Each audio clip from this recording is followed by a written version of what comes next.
Good morning, everyone. Welcome back. Give you a couple moments to enter the room.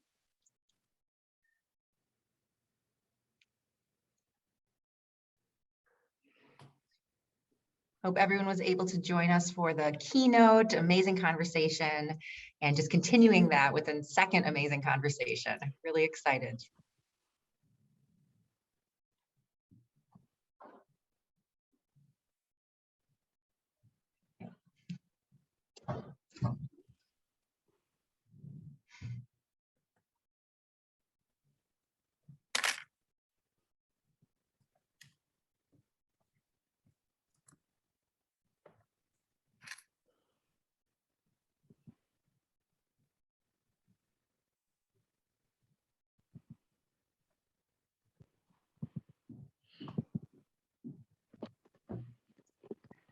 All right, well, welcome back. Welcome back, everyone. Hope that you enjoyed your break. And we are going to jump right into our next panel. To start us off and introduce the panel, I have with us the Director of Dane County Office of Energy and Climate Change, Kathy Kuntz. She's here to share a few words as the office is one of our core partners and doing incredible work in the county.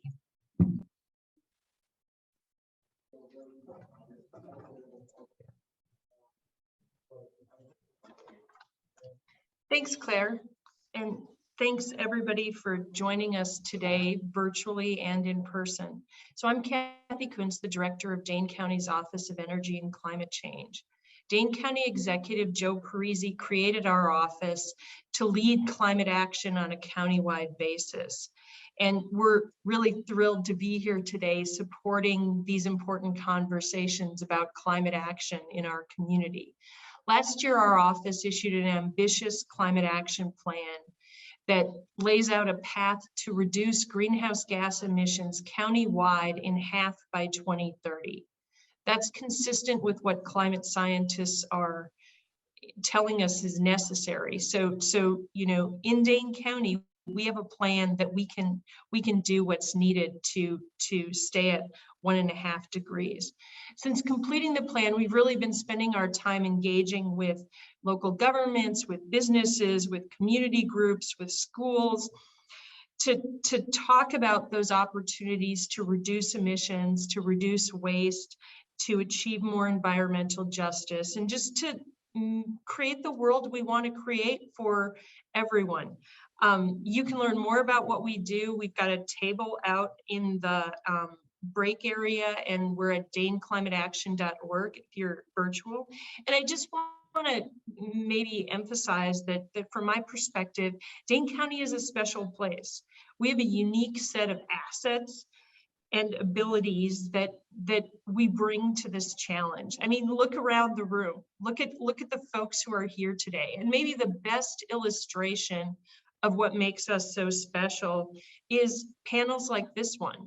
So I'm going to turn it over now to Angela to take things from here and kind of give you a sense of just why I'm so sure we can do this in Dane County.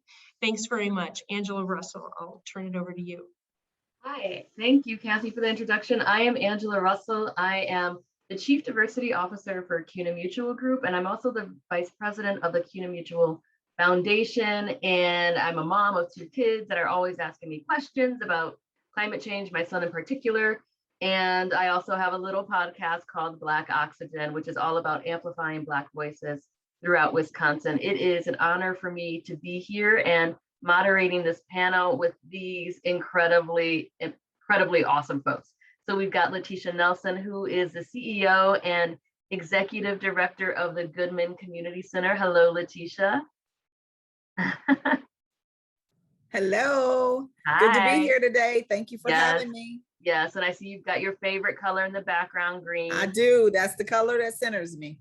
Yes. And then Christopher Kilgore, who is the creator and founder of Color in the Outdoors. Christopher, welcome. And at some point you'll have to tell us about the picture that's behind you. Good morning. I'm honored and just wonderful to be here. I'm excited to be on this panel. And even more excited with some of the folks that I've been wanting to meet for a while that I'm now getting an opportunity to speak with. And this picture actually is a view from the teaching space that we have out here. So yeah, we'd love to talk more about that later. Awesome. And then Baltasar Diana Santana, who is the Executive Director of the Latino Academy of Workforce. Baltasar, welcome. And you are joining us from a hotel space right now, right?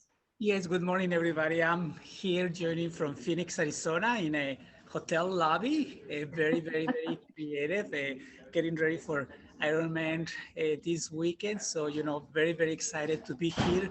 And still, this is such a priority that, we wanted to make sure that we were part of this panel. Thanks for the invitation and hi, everybody. From very sunny here, I heard you guys are getting some snow over there. It's nice here. So coming up. You're just rubbing it in. Great, great. And good luck on your Ironman competition. So before we kind of get into climate justice, which I do want to have this conversation, Letitia, this is a big week for the Goodman Community Center as it relates to Thanksgiving. Can you just give folks a grounding in terms of what Goodman Community Center is doing this week and next? Well, love is taking action this week, and it's coming from all parts of Dane County and abroad. Everybody is pitching in to make sure that we serve over 4,000 families this weekend in providing a Thanksgiving meal for them, that they don't have to worry about that one little barrier that may make their holidays better. And so I'm excited about it. It's my first Thanksgiving kickoff, and I'll get to see all of it from start to finish and get my hands dirty a little bit, but I've already seen the pouring out of support from our supporters in the community, our donors, people who are community members, our families who come and they give whatever they can give to make sure that another family has it. So I'm excited. It's exciting. That's awesome. And before we leave this note about Goodman providing Thanksgiving meals to 4,000 families, if folks want to get engaged who are here, what can they do right now? What are the opportunities to connect and participate? Well, you can bring something by the Goodman Center. We have two buildings on one at 214 Wabisa Street. You can drop something by there if you want to do that. You can also go online to goodmancenter.org and make a donation. You can also just come by and just thank the volunteers that are going to be here over the weekend doing all of the work, because they tirelessly are putting everything together this week around the clock to make sure that it's good. So there's a lot of ways for you to join in and take some action yourself this weekend. Awesome. Thanks, Letitia. Thank you. The theme that I want to have in this panel, and panelists, just so y'all know, I will riff. I know we had some questions that were kind of written, and that's great. And I'm going to riff already. So the themes that I want to weave in is this notion of weaving stories for change, which is the theme of this panel and the summit, and this notion of regeneration and being a good ancestor. But what I want to start with is your story and how you got connected to the importance of climate change. Christopher, why don't you go ahead and start? What is your story and why is this particularly important to you?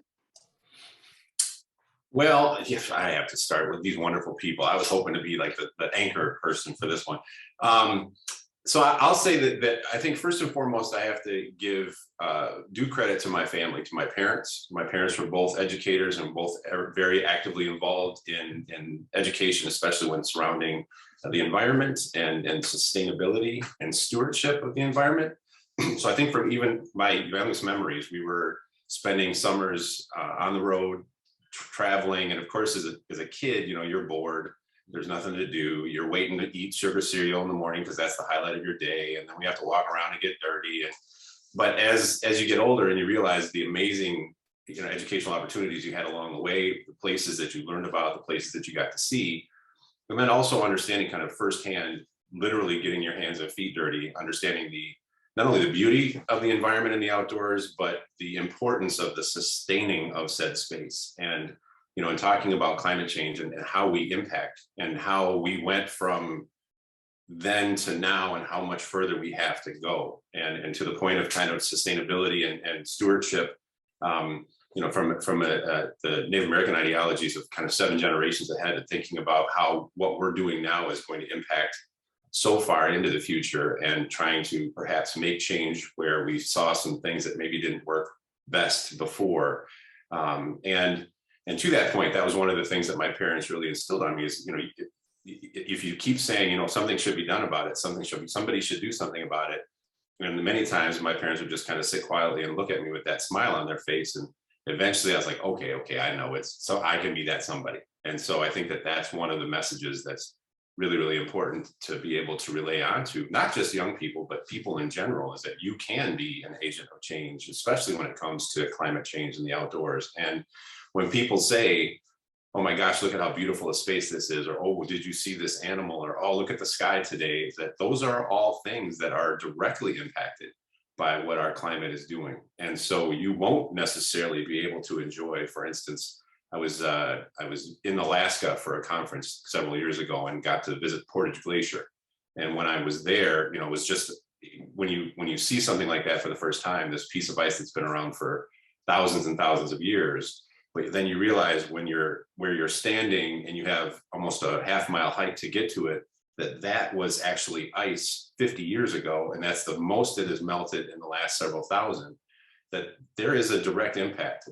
What we are doing as humans, as occupants of this space, as guests on this planet, we're definitely having an impact. So it's those types of experiences that I had growing up. It's the experiences that I've been able to share with other people and see their reactions to outside spaces, to see the healing properties that outdoors does indeed have for people, but then therefore to understand that without our influence, because we've been influencing it not so necessarily in a positive way, without our influence in a positive way moving forward and teaching stewardship and talking about the importance of sustainability and the importance of taking care of this space that we've been so gifted to spend time in, that won't be something for the future generations. And so that's really been kind of this mantra from many, many years ago to probably until I'm done, is to take care of your space and be able to make sure that that's something the next group can do the same.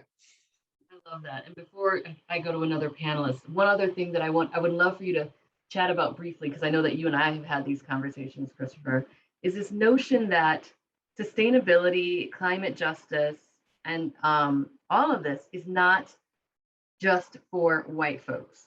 Can you talk about the history of the actual sustainability movement, all from our tribes and indigenous nations up to now, and how this movement actually has been whitewashed over time?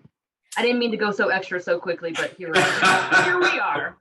Well, let me see. I get the blackboard out and start drawing a picture. Okay, I am not going to profess to be the authority on all things that are historical, but I will say this. I can say from a Cliff Note snapshot in historical context that from a tribal perspective, from folks living off of and with the land, I find it interesting when you watch the various documentaries on a whole variety of different networks and read things, that are posted on internet and published in paper that talk about how different groups historically lived on and with the land in a symbiotic relationship, so that things are sustained, so that the water, so for instance, using indigenous ideologies and traditional indigenous knowledge, the Three Sisters gardens, you have corn, beans, and squash, and they all supplement one another, and they all help, and they all sustain one another, and it is a harmonious relationship.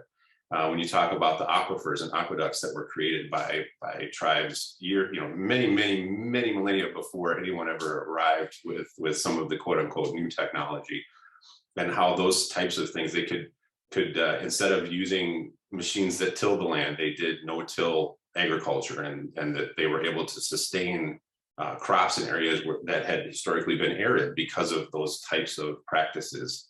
And I think that to that point, then when you want to talk about how things have been whitewashed or how things have changed dramatically from a historical context, oftentimes what tends to happen is that there tends to be this doctrine of discovery, right? Where like we hey, look at this thing that we found. We discovered this continent. I don't think you can discover something where people have already been. And we discovered this method or this whole technology of growing and growing systems and agricultural that works with the land. And well, you learned more than likely many of these things from those who have already been doing it where you are now. And to that point, then bringing folks over who didn't necessarily do that on their own volition to get to this country to do hard labor for those who came and brought them. And I'll just leave it in that politically correct context. But there's a lot of knowledge that was brought along with those folks. And there was a lot of knowledge of agriculture. There was a lot of knowledge of how to live off the land. And then in many cases, by design and by default, they had to learn how to sustain themselves because there was nobody that was going to be taking care of them. And in that respect. So when you, for instance, think about the farmers in the South, and you think about some of the amazing agricultural advances that were taking place long before anybody that came along later, was even figuring out how these things worked. And then we start to see these little moments in history when we're reading the right textbook that talk about those who invented these systems and invented these types of processes. It's not new and it's not an exception to the rule, but because of the way that history has been told, and because of the way that in many cases in modern context, these stories continue to be talked about, we tend not to see the underlying history of how these things came about and where these technologies and where these systems actually originated. And so to that point, when somebody comes along and, I'll use the modern technology of the internet, it's like somebody will start to post about something, hey, look what I'm doing. And everybody's like, wow, that's amazing. Look at the advancement. And then somebody says, wait a minute, I was doing that 50 years ago. There just wasn't Instagram at the time. So I think that, using that kind of loose metaphor, there's a lot of things along those lines when we talk about it from a historical context. That there were a lot of folks doing a lot of the things that we're calling revolutionary and groundbreaking, pun intended, that actually were around and existed long before the folks that arrived later. I love that. And that doctrine of discovery, I also call that Columbusing. Like, dang, you just Columbus that, you Columbus that, and you Columbus that. Thank you for that, Christopher. Balthazar, you were having a full embodied, like, yes, type of reaction. So what was coming up for you when Christopher was speaking? And then I would love to learn a little bit about your story. Thank you very much, Angela, and thanks, Chris, for reminding us of all of that. Very, very important. So I think one thing that I'm from Mexico originally, from Guadalajara. Unfortunately, we were also discovered. We were there. So that really, connects with some of the things that Chris you're talking about. But one of the things when it comes to the environment and all of that, one thing that is very, very important to me is that I grew up in a household where we have to reuse the water. And many times it was raining and we will go outside. My mom will catch the water from the rain into the big tank so we can then use that for different things. Once we use it for one area, then we will be able to use it for 5 or 6 different things. And that was very, very important. Even when it comes to food, I don't know if you know, for instance, chilaquiles in Mexico. Chilaquiles is made out of, old tortilla. So one thing that they did, our parents did, is they bought tortillas, or they made tortillas one day, the next day, they will use that to make chilaquiles. Again, all of these things about being sustainable in the environment, this is not new. There are places that are doing that work. My mom will be the CEO of Sustain Day in Sustain Guadalajara. That's the place where I'm from, where she will always say, you need to use and reuse and use and reuse everything. So I learned that's where I came from. And when I came here, when I came to Madison, obviously you start hearing how everything has this fancy label, and something that we always did, something that it was part of us, now it has a name.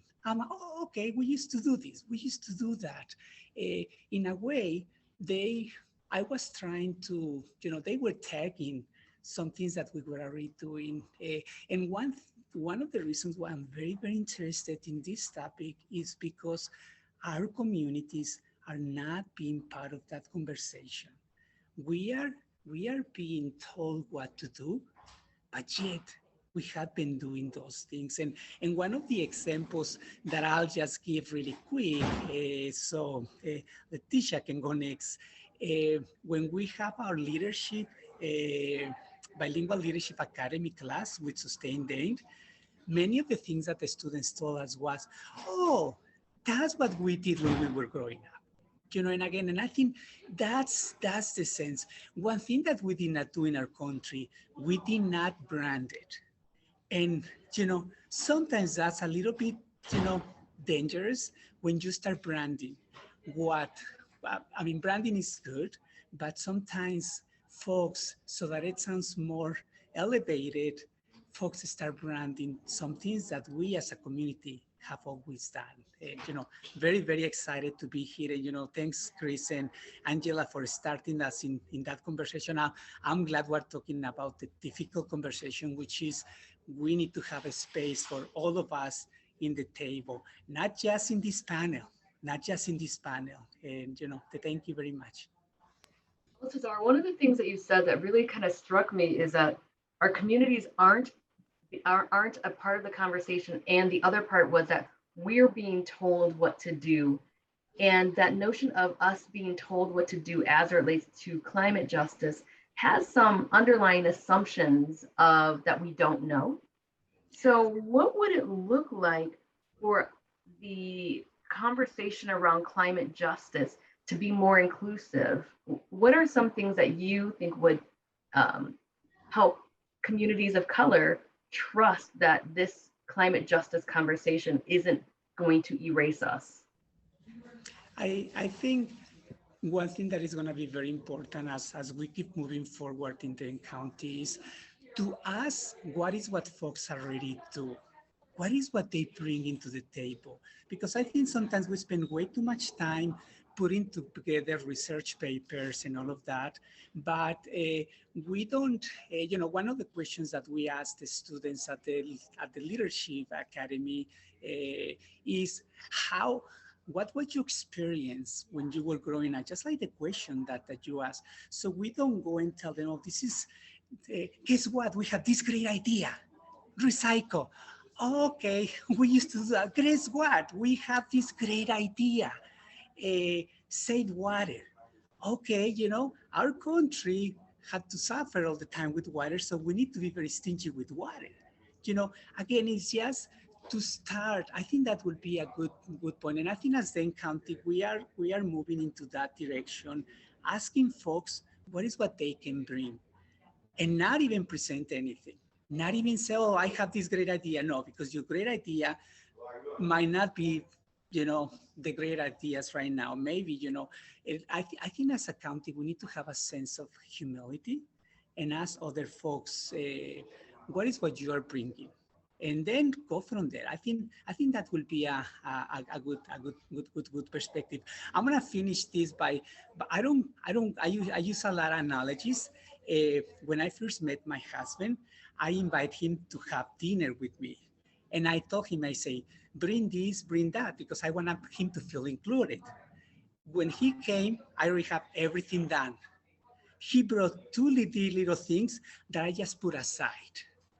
I don't want that to happen with our community, because, you know, I did that to my husband and he reminds me of that all the time. You know, so when we ask folks to bring ideas, maybe don't do what I did. Don't cook a full meal. Let that be the meal. And let us take advantage of that beautiful meal that these community members can bring. Thank you so much, Baltazar, for that. That was great. And I love your analogy as well. So Leticia, I'm kind of curious as what's coming up for you right now. And then of course, I want to know kind of your story of how you got engaged in all of this. Well, thank you, first of all, for having me. And Baltazar, thank you for reminding me of how I learned about sustainability. It did come from a grandmother who picked cotton, I'm being honest. And we lived in Milwaukee, and I remember always going to her home, and she would always tell us, go out and back and get this, go out back and get this, because she had in her yard in the city of Milwaukee built a garden. And she didn't go to the store and get all of these fertilizers and things to feed her garden. She created those things in her home. And she would send us out there to pick whatever it was that she needed to cook a meal. And when she was done doing that, whatever was left over, the next day's meal would have a part of whatever was there, because she didn't believe in wasting. She knew how hard it was for people to be in spaces where a meal was hard to come by, and that they took their hands and their thoughts and their love and they put it in the ground and grew something out of that. That meant a lot to her. But when you're a kid, you don't always get it. Like it doesn't really resonate in your brain, because you're just like, oh my God, she got me going out here picking tomatoes. Like, I don't even eat tomatoes. But for her, it was really about honoring what she had been taught and then retraining and reteaching that to her younger generations. And she was very good about that. And so that's what resonated with me when Baltazar was talking, is because it reminds me that I learned this stuff a long time ago, and people were doing it already before it was a label on having a community garden and that's fine. We do that. It's great. It just means that everybody can use it. But I think that we forget about the people who actually did it in their backyards, in spaces on farms that they were allowed to grow, because a plantation owner might have owned you or your family, and so you had this little lot that you could do that on.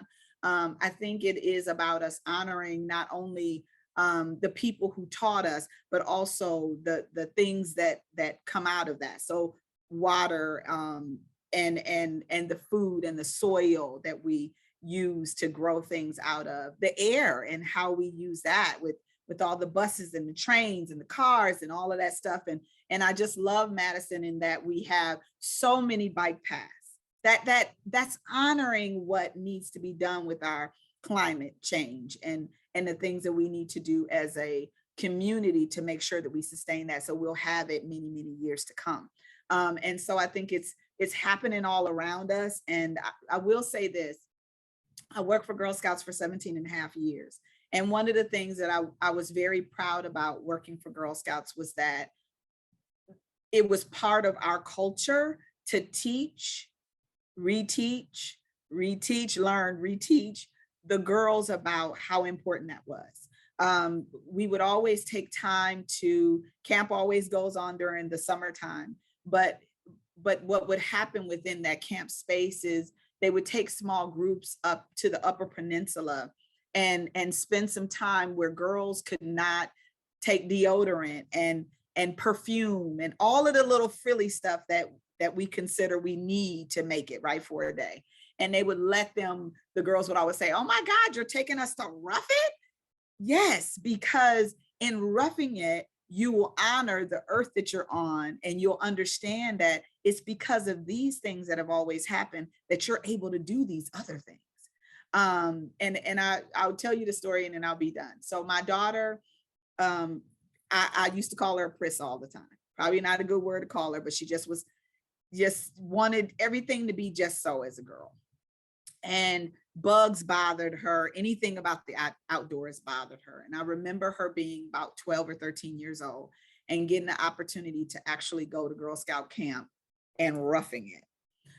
They went to the Upper Peninsula, Lake Superior, and she had her little bag and she had her cell phone.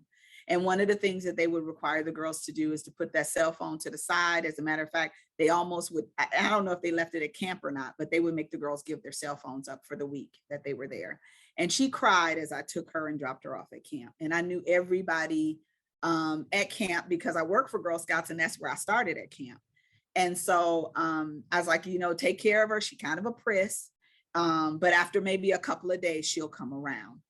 So the first day she called me on the phone and she said, they're taking my cell phone. I let them take the cell phone. I said, well, that's part of you being there and I'm not coming to get you. I'll see you on Friday. And I hung up from her. She was mad. The camp director called me and she said, she's not having a really good day. I don't know how this is going to work out. I said, take her to Lake Superior.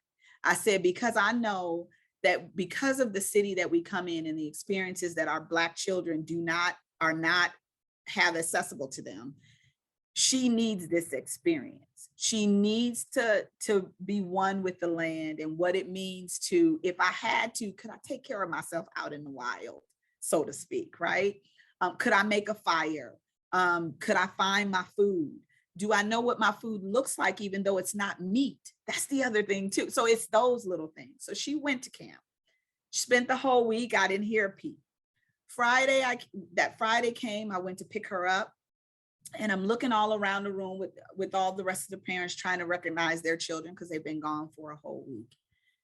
I did not recognize my daughter. Her hair was standing straight up on her head because she hadn't been able to use a curling iron or flat iron or put any oil in her hair. I mean, roughing it, like this is it. She didn't have deodorant. So when I hugged her, she smelled really bad. She hadn't put deodorant on all week because that's part of it. She learned how to do a bear hang. She learned how to portage her canoe. She learned things that will translate and have translated in her life about loving the land that you're on and really honoring what it gives you to be able to be you in the world. And so as we have this conversation, I think it's also about us making the opportunities for our children of color to see that there is more than just the cell phone or the bus ride or a mama taking you to school every day. I remember being a kid who biked to school or walked to school every day. And that is also a part of it. So I think that we have a bigger, broader conversation to have. And I think that, like Baltazar said, we all need to be at the table to make decisions around how we foster that in our younger generation so that we don't lose out on an opportunity to save the climate and the earth, as we know it. I love this conversation already, and I am going somewhere that I didn't even think that I was going to go in my next question. Thank you, Letitia. Welcome. So one of the themes that I'm hearing so far is that our ancestors, BIPOC ancestors, knew our connection to the land. And I'm hearing that there sometimes for our BIPOC generation now, there's a disconnect. And sometimes I see the quote unquote fix is by white run camps to say, let's get these inner city kids of color out into nature. Can you talk about the problematic nature of that framing and what a more healthy framing could look like? Christopher, you smiled right away, so go ahead. I'm inspired and loving all of this, and I love all the accidental puns, the nature of the problem, right? And it's like, well, but see, the nature is the fix too. So let's just play with that one for a little bit. So I want to back up a little bit from what you asked and talk about the fact that, and I apologize for the rabbit hole, but I think that on many levels, we have a tendency to say these white run camps are, this is problematic because they're saying, let's bring these inner city kids, et cetera. And the reason I say that is that I brought this up in a conversation on a panel quite a while ago now. And one of the individuals on the panel said, you have to think about the access and you have to think about the availability of camps that are not white run. And so that is the bigger conversation to be had, is why are there not more camps that have staff, that have directors, that have owners, facilitators that look like the students that we're trying to connect with. And let's get it off the ground, Christopher. Hey, group hug. So and I think so that's one of the conversations that definitely has to be had, is that instead of us saying this is the problem, it's everybody else's fault, we can say how can this be fixed? And to this point of all kinds of organizations, entities, and individuals that unfortunately in many cases have been siloed. And that is again the nature, and there's that pun again, of how the system is set up, is that everyone is scrambling and scratching and clawing for resource, asset, for connectivity. And in many cases, we are meant to believe or feel as if we share, if we collaborate, that we're somehow diminishing our own assets as opposed to increasing the assets collectively across the board. And so I think to that point, if we talk about it in that context of how is this problematic? It is problematic because in many cases you can say, I want to, as a person who's not a person of color, I want to be an ally. I want to do the best I can to be a conduit to help this change, to give these young folks, whoever they are, whatever this group or demographic is, help them start to help themselves learn about the outdoors, learn about their connection to the outdoors, but then be able to connect with resources that continue that journey and ultimately continue that journey, hopefully, with everyone involved, but with like-minded and like-looking folks along the way, as opposed to it just being on some levels, and not to say that this is always the case, but we want to try to do what we can to avoid the savior complex, regardless of who is being the savior and who is apparently the saved, right? I think that to that point, we say if there's no one that looks like you, then how can you ever have inspiration to do it yourself? And I think that is an important point to be made, that if we don't have organizations, individuals, and I am going to say I'm definitely fanning at this panel and continue, because I have utmost respect for everybody that's here. And I think that to that point, if anybody does any research, if anybody clicks Google once about anybody here, you're going to find a whole litany of things that are amazingly positive impacts and influences that folks have had here in this panel alone. And of course, I think to that point, the folks that are attending the conference, you're not attending this conference because you're looking to cause problem. You're attending the conference because you're looking to evoke change, and you're looking to evoke positive change. And so we often then also kind of shoot ourselves in the foot by saying, well, I'm just preaching to the choir. But you know what, the choir sings, and that song can be heard outside the building that they're standing in, if we're going to use that metaphor. So I think it's extremely important to continue to work with said choir, to continue to get that message larger and louder, so that more people will hear it, and then more people hopefully will join in that song. And I'm sorry I went down that chorus, rabbit hole, but I think that to that point, going back, and I'll reel myself in, is that the best way to help perhaps fix that issue, fix that problem, if we're going to call it that, is to really look at how we can intentionally collaborate. And when we have organizations, for instance, who say, hey, we really love what you're doing, what can we do to help? And then we start to give examples of how that help looks. And I can't tell you the numbers of times that I'm going to watch everybody shake their head off their shoulders right now when we hear, that sounds great, but we don't really have it in our budget. And then of course, my response is immediately, and always will be, then you really don't want to help, because unless you're willing to put asset behind idea, then it's just an idea that doesn't really go anywhere. And I think that to that point, I've been asked this question on a number of panels, as folks say, well, are you just saying that I need to just hand this stuff over to you and get out of the way? And my answer in the last panel I sat on was yes, and in some cases that is exactly what needs to happen, because it is, if you're saying you're trying to get groups of folks that don't necessarily look like you engaged, then you have to have folks that don't necessarily look like you doing the engaging. But at the same time, we can, and I think should, always consider the allyship as well. So it's not as though people need to stand out of the way, but sometimes we need to know kind of where we need to stand. And to that point, also knowing where you stand and understanding and respecting that space. And to that point, I guess I would be remiss if I didn't say out loud that even today, in today's context, where I sit right now is traditionally Potawatomi and Ho-Chunk land. And we need to be able to acknowledge that space and where that history comes from, and understand that, for instance, these trails that we walk on, these skies that we see, these trees that we appreciate, these were all assets, and these were all things long before occupied by somebody other than ourselves. And we need to understand and respect that connection as well. But I think to that point of how can we evoke that change, we need to make sure that we do it in a way that is very intentional about who it is that we're trying to reach and why. And that's I guess another thing that hasn't been discussed yet, is we learn in English class the who, what, where, when, how. We also talk about the why, but in context of this outdoor space and environment specifically, we say recycle, to a point that was made earlier. We say conserve water. We say, and then we say, kind of in broad strokes, because it's bad for the environment if you don't. But then we have to talk really about the why. Why is it bad? What are the long-term implications? What does the ozone actually do for us? So we were talking before this event even about science class and about, you know, maker spaces and learning spaces. And I think all of these things do tie in to the point of technology. If we're not going to take cell phones away from our kids, well, then we should put apps on those cell phones that are plant and animal identifiers, so they can be learning in the process of having that piece in their hand. Computers are a wonderful tool. They can be a weapon, but they are also a wonderful tool. So if there is a comfort space, this is that security blanket that our kids have unfortunately been conditioned to hold on to. Let's turn that into something comfortable versus something conflicting.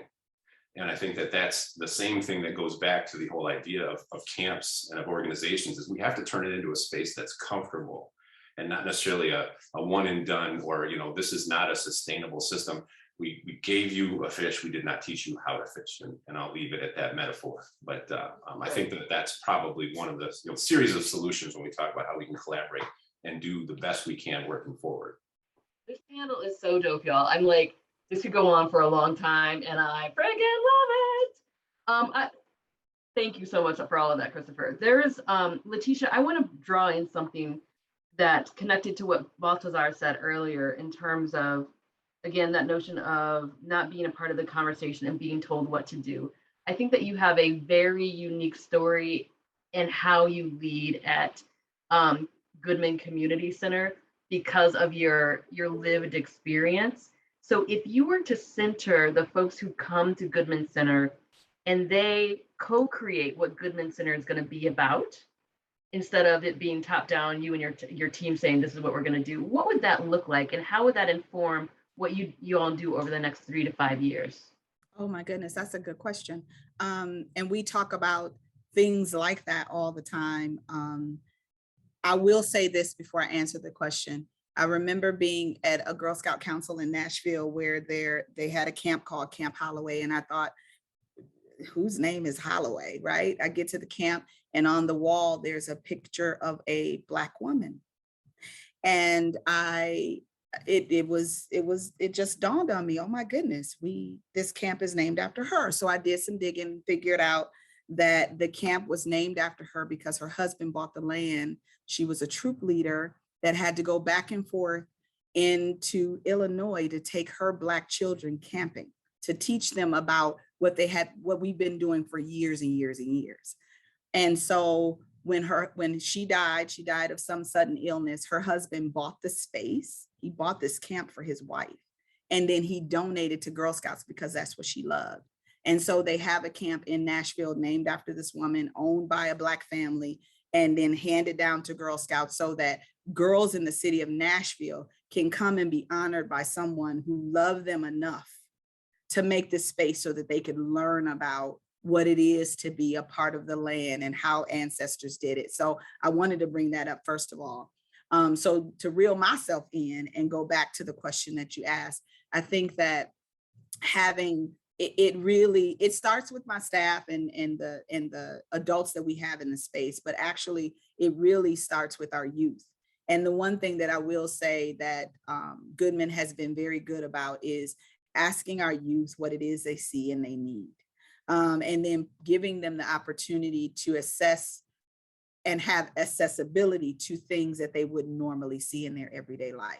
So for example, that we have a community, a garden out in front, and our youth actually plant that garden, grow that garden, and then harvest that garden every year. That reciprocal motion that they're doing teaches them about something that they are going to need at some point. And I think that we need to continue. When I ask the youth about how they feel about doing that, they're very excited, they're very proud. They know what it means to grow something, can something, give something. And that's what it is about. It's not about, somebody told me a long time ago, it's not enough for us to have it and keep it for ourselves. We have to give it away. And so our staff are really teaching our youth about how do you give that away in whatever form. So I think we need to always bring them also to the table, because everything we're doing now is going to affect them in 10, 15, 20 years. And so they need to be along for the ride, but also be in the car and still have the conversation, if that makes sense. Like they need to be a part of that conversation. We can't be driving down the street and have our baby in the back and not want to hear from them. We want to be driving down the street and having them tell us about all that happened in their day, what they want to do tomorrow, what they want to do 5 years from now. So I think it's that. I think that's what it would look like for Goodman. I think that we have to continue to provide those opportunities for them to have a space to amplify their voice. And I will say that we have a program team that is always trying to make that space for them. This summer, we had our Girls Inc. girls for the first time go on an overnight camping trip. Now, let me just tell you about this. In the BIPOC community, a lot of us don't fish and hunt and do all of the stuff that comes very natural, that used to come very naturally to us. We just don't. Technology and stuff has kind of overrun us with all this stuff. But our program staff decided that it was important for them to do this. So they went out. And the one thing that I said about the whole experience is you need to take baby steps. Because you can't take a little Black girl or a little Black boy and take them out to the country or the field or 15 miles away, or maybe because they've never even been out the city. And so the first step is to take them to smaller opportunities and show them what that's like, and then build on that experience so that they can get a full experience. And so I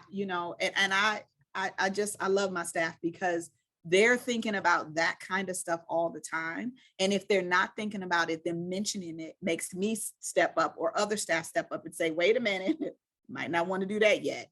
Let's try these things first to get them there. But it's about having that constant conversation to pour into our youth in a way that it'll help them think sustainability, even though technology is running us down in so many ways. And it is a blessing and a curse. But they can live simultaneously with each other so that we can be a better world overall. Balthazar, I'm going to come to Hope you that next. answers your question. It does. Balthazar, I'm going to come to you next. Thanks, Letitia. But before I go to Balthazar, that notion of baby steps, I love that because I saw a quote recently that talks about how we sometimes think that baby steps are these little tiny things, when if you look at a baby, it's fearless, wobbly, and treacherous. Like they're taking these steps and they're like, oh, they look like a drunk adult, but they're fearless. That's and right. They're taking it. They're doing it because they know that that's what needs to happen. Yes. So I love that notion of baby steps. Mm-hmm. So Balthazar, what's coming up for you in this conversation, and what would it look like to center the folks that you work with in terms of workforce in the conversation? Thank you very much, and thanks, Chris and Letitia. I'm learning a lot here, and I do like a lot the baby step analogy, because baby steps are not perfect, and sometimes we want them to be perfect. So we are doing baby steps here, and we're all wobbly, and which is great. Anyway, so I just want to add just a little bit to one of the questions that you asked before. I think. And it's kind of connected to some of the things in the work that we're doing at Latino Academy. I think, I always go back to economic development, to having enough resources for you not to be the one that will be taken to the campground, to the camp, but for you to be able to do that. Folks in our country who have enough resources, enough means, they take their kids to camp. Folks who do not have resources, they get enrolled in programs, they get enrolled in opportunities, and they get enrolled in places so they can be taken to some place. So I always go back to, we need to fight until everyone in Dane County can have the means for all of us to be able to go camping if we want to buy a bike if we want to do whatever the heck we want to. And for that, we need money. For that, our families need to be raised up. I love everything that's happening in our county when it comes to resources available to our community. But what that tells us is that there is a lot of need. And what that tells us is that our folks, our community is not, we are not making a lot of money. What that tells us is that we are poor. So in order for us we want to make sure that our folks have not the $15 an hour jobs. That's not going to give us anything. That's if I were making $15 an hour, I wouldn't be right now in Phoenix trying to do an Ironman. And I think we need to be very straightforward. And when we make decisions, when we work with employers, we need to tell them 15 is not enough. And I know I know as a community, getting to at least making $15 an hour, that's an achievement. But let us not stay there. Let us move that up. Why not $20 an hour? Why not 25? Again, I go back into in order for us, for everyone to have a place in the table, for everyone to have a place in the conversation, for all of us to be able to take our children to camp, we need to have those good jobs. We need to have those resources. We need to be treated well at work. And I used to do a lot of work in the biking. That's how I got to know a little bit about Sustain Day. And people ask me, why Latinos don't bike? And I'm like, we bike. We normally bike in the middle of the night after our third shift. We normally bike on Wednesdays because that's the only time when we have off. We normally, again, we don't have the time to bike on a Saturday morning with the bike group. We are working. We have 2-3 jobs. Our bike pickup community, we are essential workers. So we are, during the night, we're cleaning offices. So that has to change. I think if we really want to have a conversation about, if we want to continue doing baby steps, let us start talking about economic development. Let us talking about, not about charity helping, but how do we make a county that has a lot of economic support for everybody. And that's where Latino Academy comes in, where, we want to push to make sure that our folks who get trained, for them to get good jobs. And I'll finish with this. We have one of our students who was very, very excited. And many of you who are in the room might not think that this is a big deal. This person was very excited because by getting one job as a driver with the highway department, with the Dane County Highway Department, thanks Joe Parisi for all the support with that, and the Urban League, because of getting that job, the person was able to take 2-3 weeks vacation. And we're talking about an adult. We're not talking about a youth. Someone who is in his 40s that finally, he said, his name is Andres, I can finally have only one job and take vacation. That's the way how we need to move forward.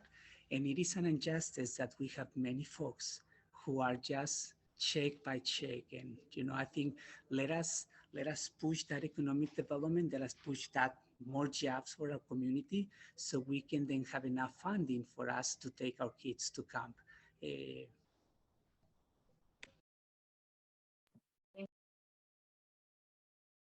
Thank you so much for that, Baltazar. Leticia, you were having some reactions. What's coming up for you? Just, he is so right. It does take resources. It takes having accessibility to those resources too, and not that they're not done in a vacuum or in a silo, that it's not just Goodman Community Center, but it's also Lucier, and it's also the East Side community. Like it's all of those places in the community that have people coming in and saying, I want to do better, help me do better. And being able to have the resources and tools to say, you know what, I'm gonna help you do better today. I'm gonna bring this class here. I'm gonna bring this employer here who's looking for somebody, and they're gonna pay you a decent wage to be able to live and take care of your family. Because I think we keep people we hold people back when they have to worry about basic needs, and not having enough money to take care of the 2 babies at home, and I'm working 2 jobs over here, and I'm not being able to take off to take my baby to camp or to allow her to go to camp. That takes people to say, you know what, we're going to pay you a little bit more so you can have that. And so your baby can go to camp and you don't have to worry about that and worry about the bills that you have in the background.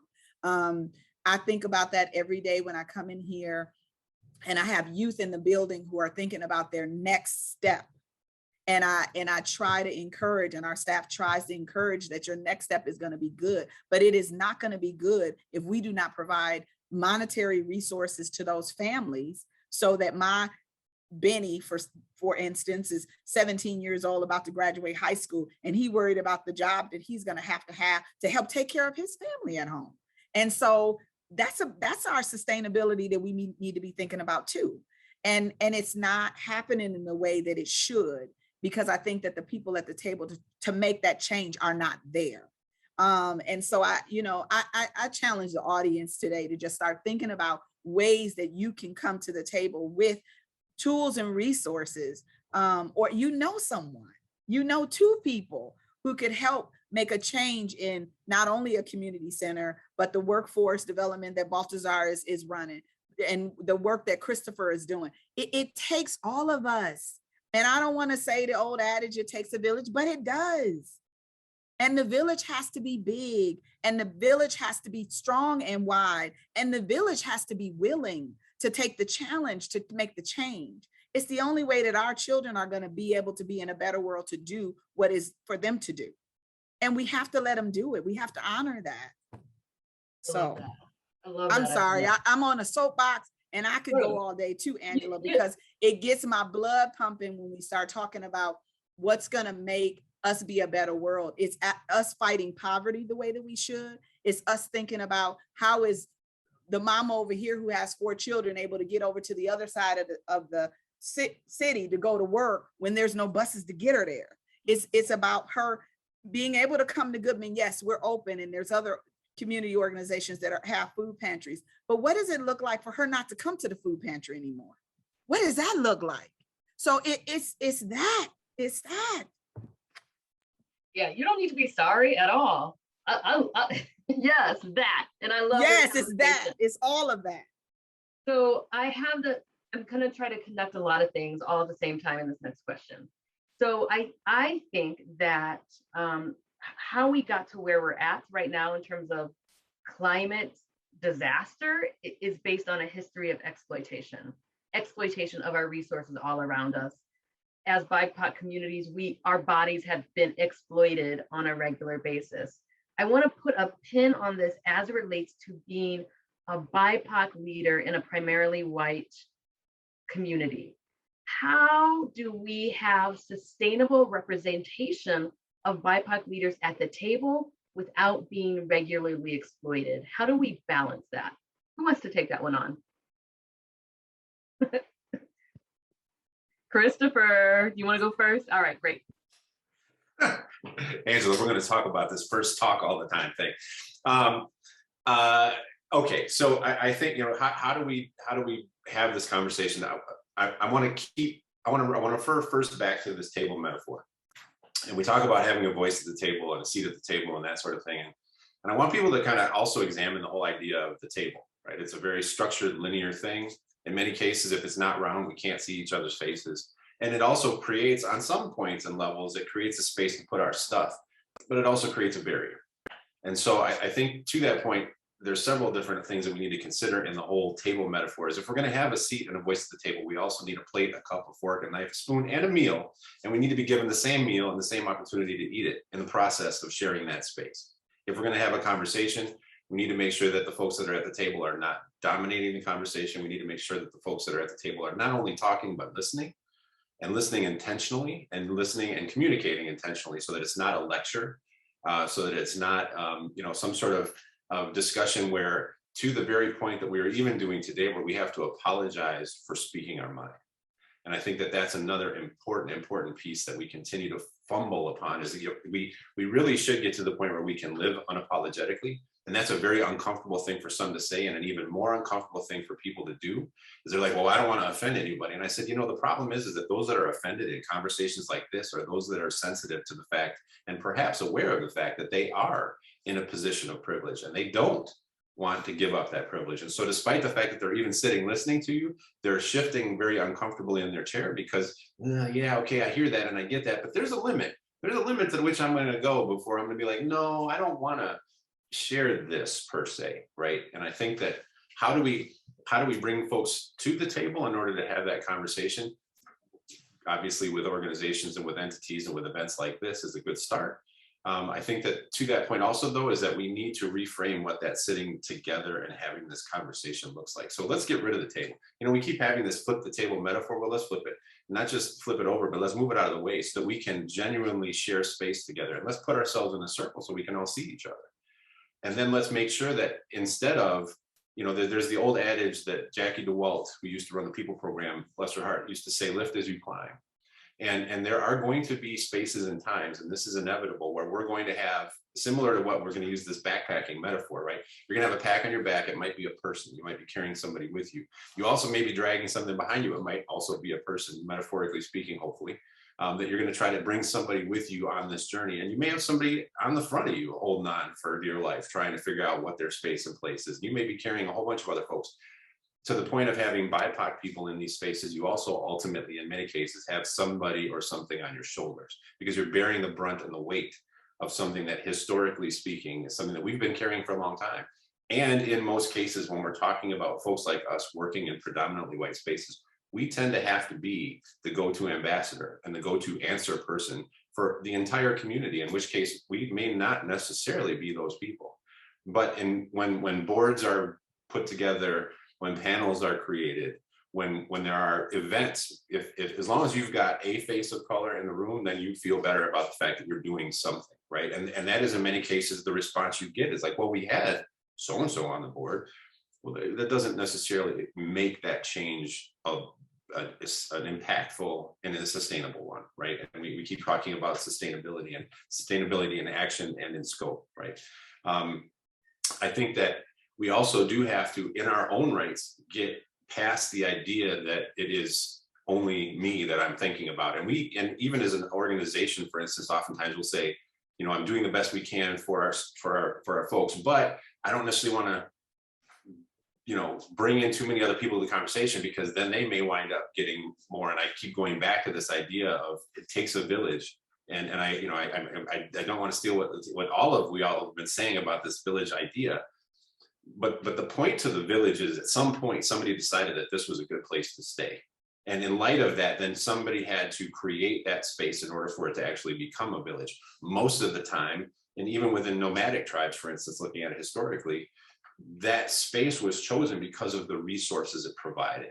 And in many cases, it was the people who were staying on that space that knew how to tap into those resources to use them to sustain the village. And in the process of sustaining the village, we were also then teaching those young folks and those who didn't know how to do the same, so that when we were perhaps too old or unable to do the work ourselves, there were other folks that could do it. And so back to this bringing folks together of color that could do these things collectively as a group, you have to bring everyone together, both old and young, and be able to teach these resources to both sides and learn from one another simultaneously so that it is a sustainable thing. So it's not just a sustainable resource, but as if an idea is a resource, then that is the sustainability of it all, is that we're teaching, we're talking, we're figuring out ways to do things perhaps better, and perhaps realizing that these advances that we continue to talk about may not be that. They may actually just be masks for something that we actually realized we made a mistake a long time ago and we just don't want to admit.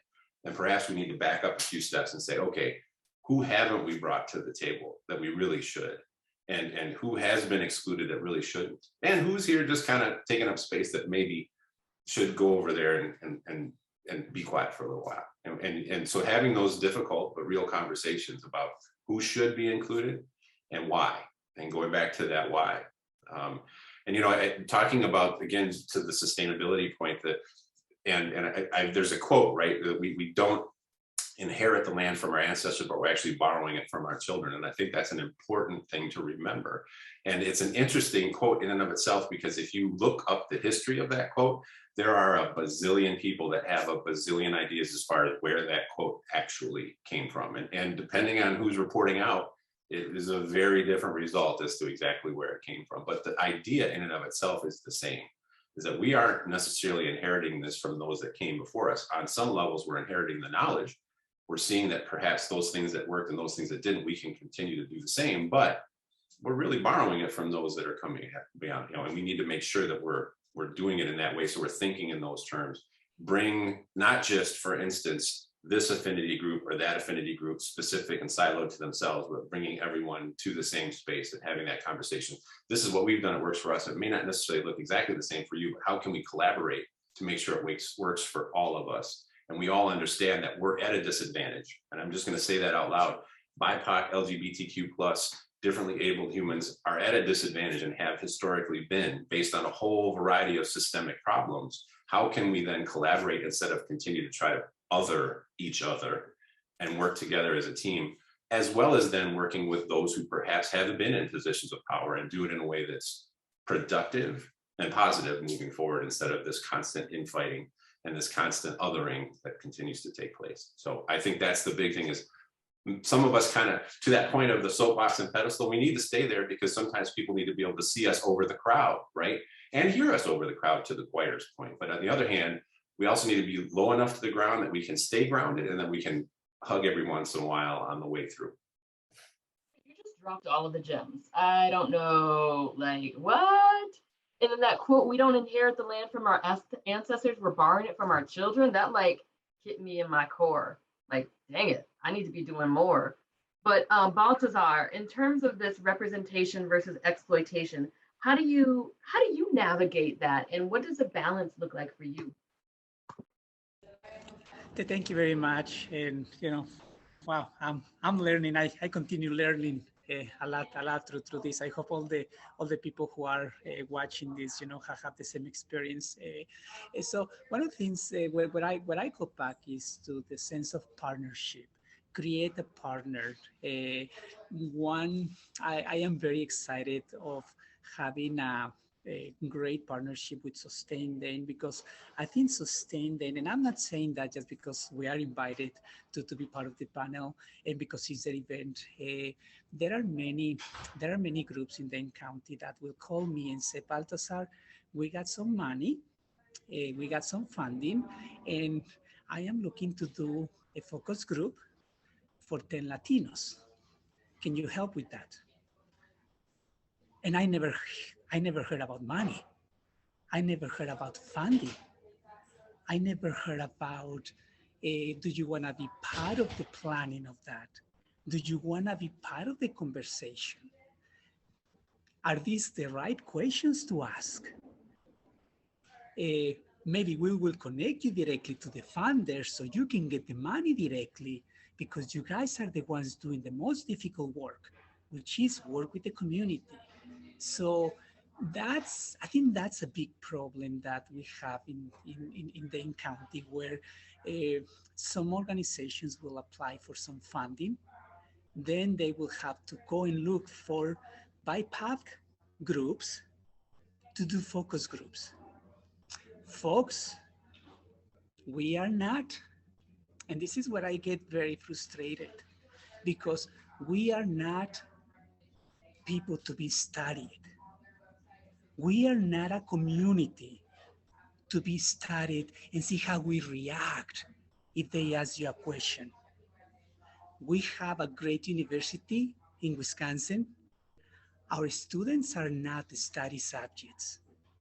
Our students are community members. We are partners, and we don't study partners. We talk to partners. We collaborate with partners. And that's, and then obviously there is a $25 gift certificate that I always tell people. I said, I made that mistake many times when we offer some of those gift certificates to our students. I always tell people, my experience, my life is more than $25. if you want my experience, if you want the experience of our community, if you want to study the experience of our community, maybe around $1 million. We don't sell it, but if you want that, give us $1 million. Because it's just like if I were to, and I talk too much about this because I'm so passionate about this. It's just like if I were to go and say, excuse me, I'll give you $25. Can you tell me, how did you cook? How do you react when you do this? And if I told you here, what do you do? Tell me your story and I'll give you $25.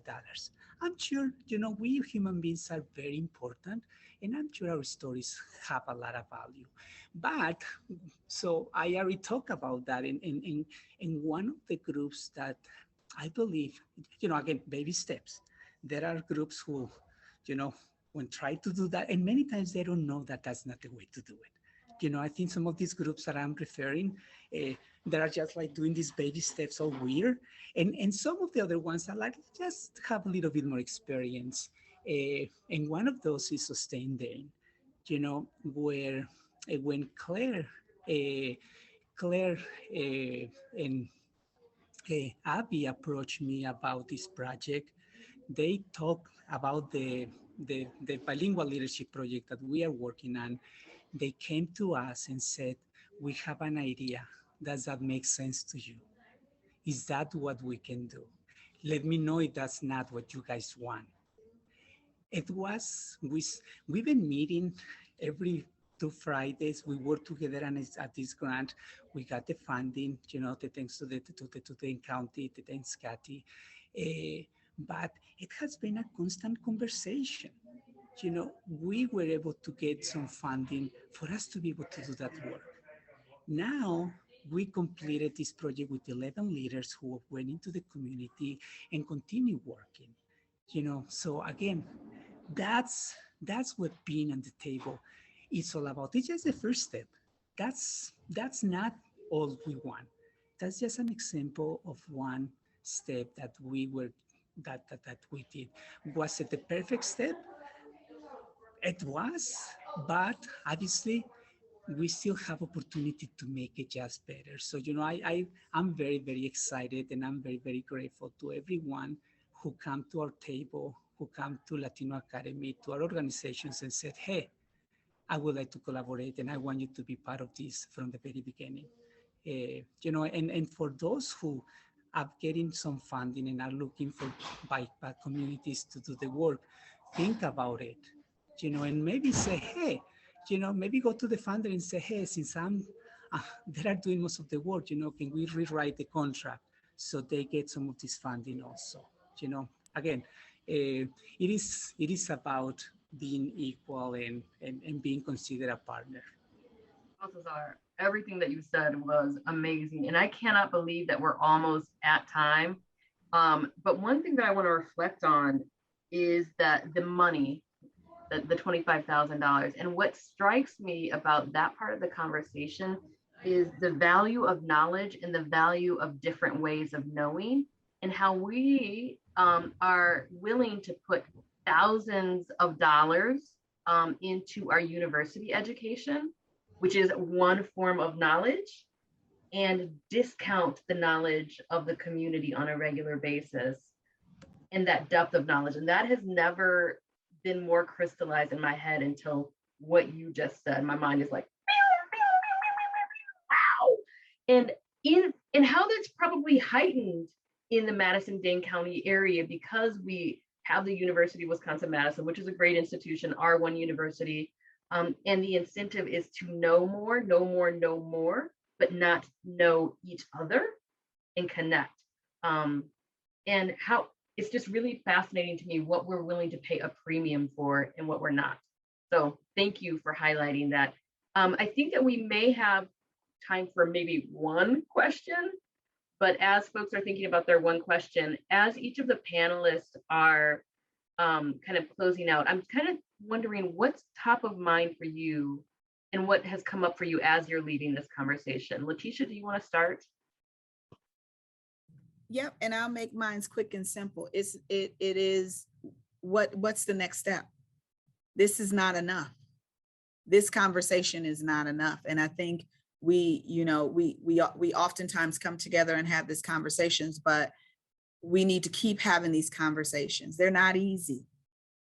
But if we just, like Chris said, get in a circle, move the table out of the way, see each other's faces, knowing that we all want to get to the end result, which is better, change and better.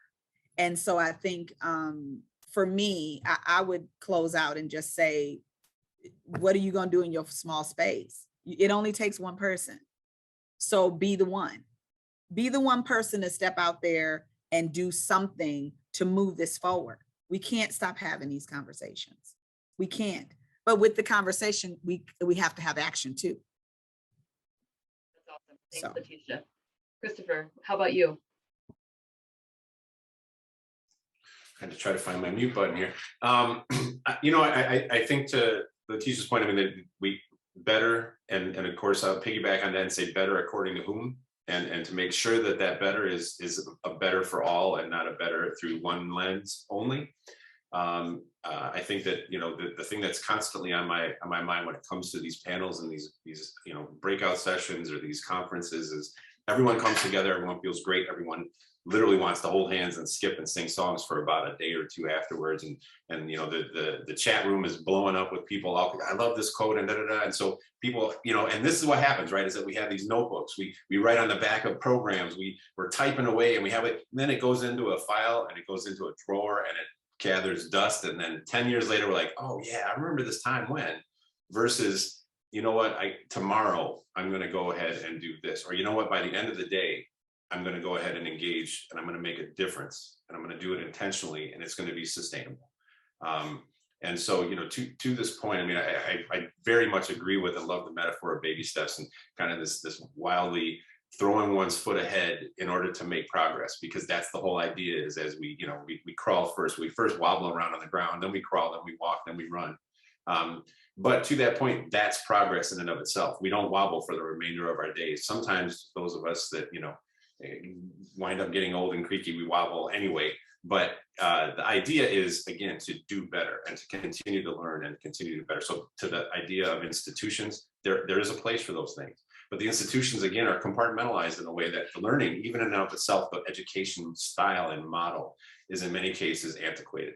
And we don't have other folks who can provide that significant knowledge outside the parameters of syllabi and outside the parameters of standardized testing, and making sure that we understand what the benefits for everyone are based on this long-term historical knowledge and context that we have in many cases lost track of. And so collaboration, participation, engagement, support emotionally, support physically, and support financially. I mean, I think that these are all things that everyone needs, to the point of the minimum wage, to the point of the funding of programs. The number one burnout, I think, for so many nonprofit organizations, or even profit organizations for that point, depending on who it is trying to raise money in order to do good things. And that should be the last thing that folks have to worry about. We should be worried about making sure our kids get to where they need to go, making sure that they have the resources they need when they get there, not can we even afford to send them in the first place. And to that point, back to the parenting of, if you know of folks who are trying to do better and trying to get folks to where they want to go, then help, then step up, step out of your comfort zone and get engaged, get your hands and feet dirty, serve a meal this coming weekend, help out with something. You can donate in kind, but then you can also do the work. And I think that those are all the things that I guess I would say moving forward, we can't lose track of that. And we can't just feel good for a little while and go back to the same old system, because change is the only way we're going to make that difference happen. Awesome. Thank you, Christopher. Baltazar. Thank you very much. So I think I go back to the whole idea of having, I'm trying to put my last thoughts together, because I know these are going to be my last thoughts and they will be sustainable in that recording for years to come.